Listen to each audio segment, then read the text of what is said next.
네, 연준의 금리 발표가 나오면서 비트코인 가격이 올랐는데요. 냉정하게 보면 연준 발표에는 굿뉴스와 배드뉴스가 섞여 있습니다. 그럼에도 불구하고 비트코인 가격이 올랐다고 보는 게 맞을 것 같은데 이 연준 금리 발표 이후에요. 자, 연준 금리 발표 내용하고 비트코인이 그거에 반응해서 오른 이유 그 얘기를 하겠습니다. 안녕하세요, 홍 작가입니다. 네, 오늘 연준 금리 발표 내용하고요. 그리고 비트코인이 오른 이유, 제가 이해하는 한도 내에서 최대한 쉽게 얘기를 해보겠습니다. 네, 미국 시간으로 19일 수요일, 바로 오늘인데요. 연준이 금리를 결정하는 회의, 이틀 동안 열리는 연방공개시장위원회 FOMC 회의가 끝나고 결과 발표, 기자회견이 있었죠. 핵심은 세 가지입니다. 첫째, 기준금리는 동결한다. 둘째, 4월부터 연준이 시중에 풀린 돈을 거둬들이는 양적 긴축의 속도를 늦춘다.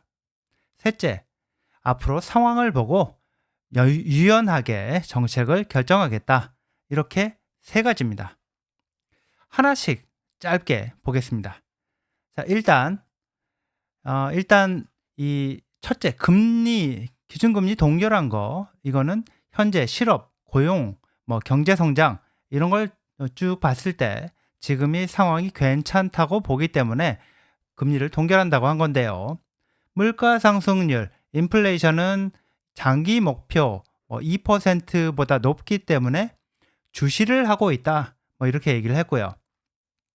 자, 그럼 둘째, 금리 동결하면서 4월부터 양적 긴축의 속도를 늦추기로 결정을 했는데요.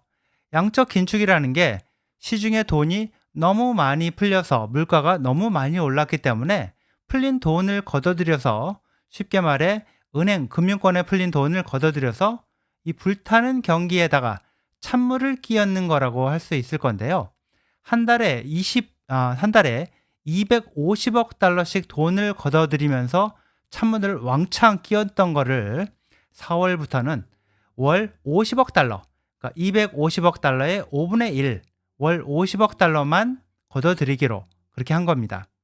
금융 불안이 훅 오지 않게 속도 조절을 하겠다는 얘기가 되겠습니다. 셋째, 이 정책 결정을 유연하게 하겠다.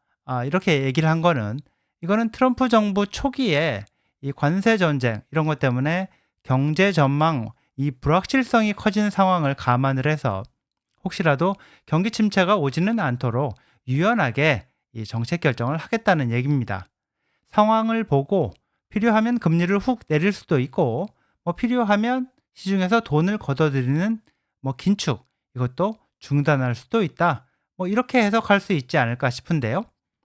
근데 이런 발표가 나오면서 주식시장도 올랐고 비트코인도 올랐습니다. 자, 연준 발표 중에서 양적 긴축 축소, 즉 이 다음 달부터 시중에서 돈을 훨씬 조금만 걷어들이겠다, 이렇게 발표한 게 아주 긍정적인 신호로 받아들여진 걸로 보입니다. 금리도 내리고 돈도 풀겠다, 이 정도는 아니지만 경제 위기가 오지 않도록 돈 걷어들이는 규모를 확 줄이겠다, 이렇게 한 거니까요.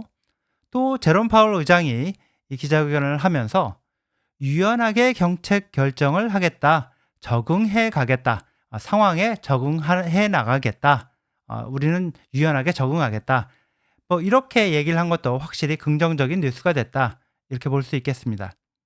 여기까지가 굿뉴스 얘기를 했는데요. 자, 연준 발표 중에 호재다, 이렇게 얘기할 수 있는 부분이 여기까지일 겁니다. 그러면 배드뉴스, 이 악재도 있다는 거냐? 저는 그렇다고 봅니다. 자, 이번에 금리 동결한 것과는 별개로 이 금리 인하 전망 이 부분에서 연준 발표 내용을 보면요, 이게 마냥 굿뉴스는 아닙니다. 2025년 올해 금리를 어디까지 내릴 걸로 보느냐, 이 전망을 보면요, 안 좋아졌습니다. 자, 연방공개시장위원회 FOMC 회의 위원이 총 19명인데요. 자, 이번 회의에서요, 2025년 금리를 어디까지 내려야 한다고 보느냐, 이 부분에 있어서 여기가 4%거든요. 이 4% 이하, 이하로 내려야 한다. 이렇게 얘기한 위원이 이 11명 그리고 4%위 이상으로 금리를 유지를 맞춰야 된다. 4% 이상이어야 한다라고 한 위원이 8명이었습니다. 그러니까 4% 밑에 유지해야 된다. 여기 밑으로 내려야 된다는 의원이 19명 중에 11명이었던 거죠. 이걸 작년 12월 회의 때와 비교를 해볼 필요가 있는데요. 이렇게 됩니다. 자, 이렇게만 보셔도 11명이었죠. 15명입니다. 그러니까 작년 12월 회의 때를 보면요. 올해 말 금리가 4% 이하로 가야 한다라고 본 위원이 15명이었고요. 이렇게 이걸 다 합치면 15명이 됩니다. 그리고 그 이상 4% 이상을 유지해야 된다라고 하는 위원이 4명이었죠. 자, 이렇게 비교를 해보시면요. 그러니까 올해 이번에 회의에서는 11명이었는데 4% 밑에가 이번엔 작년에는 15명이었죠. 작년 12월에 15명이 올해 이 3월에 오늘 11명으로 줄어들었습니다. 자, 2026년 말 금리 전망치도 좀 올라갔고요. 자, 이 얘기는요. 작년 말에 전망했던 것보다 금리를 더 천천히 내려야 한다고 보는 의견이 커졌다고 볼 수 있습니다. 연준 발표 내용을 이런 걸 반영해서 정리를 해보면 이렇게 됩니다. 연준이 예상보다 금리를 천천히 내릴 가능성이 커졌다. 연준은 GDP 성장률이 기존 예상보다 올라가고 실업률은 하락할 걸로 보고 있고, 그래서 금리를 기존에 전망했던 것보다 천천히 내려야 할 수 있다고 보고 있다. 이렇게 정리할 수 있습니다. 제롬 파월 의장이 오늘 기자회견한 걸 보면요. 방금 얘기한 이런 내용보다는 그럼에도 불구하고 경기 침체가 오지 않도록 우리는 정책적으로 유연하게 대응해 나갈 거다. 유연하게 상황에 적응해 나갈 거다. 이 부분을 엄청 강조한 걸로 보입니다. 연준 발표 후에 주식, 비트코인 가격이 오른 게 이 파월이 기자회견에서 정책적 유연성, 이걸 강조한 부분, 그리고 양적 긴축 규모를 4월부터 확 줄이기로 한 거, 이 두 가지를 호재로 보고 반응을 한 게 아닌가 싶은데요. 비트코인의 경우에 사실 뭔가 호재가 나오면 튀어오를 준비를 하고 있는 상황이라 이렇게 호재와 악재가 섞인 뉴스가 나왔는데도 가격이 훅 튀어오른 게 아닌가 싶기도 합니다. 네, 미국 정부가요, 비트코인을 이 전략 자산으로 비축하기로 결정하면서 국가 차원의 경쟁이 시작되는 국면이고, 트럼프 정부가 각종 암호화폐 규제를 또 완화해주면서 기업이 비트코인을 자산으로 사들여서 비축하는 경쟁도 본격적으로 시작될 국면이고, 작년 1월 비트코인 현물 ETF 승인을 시작으로 월가에서 뛰어들어서 비트코인을 사들이고 있고, 이런 상황에서요, 진작 10만 달러가 아니라 이미 15만 달러 이렇게 올랐어야 정상이다.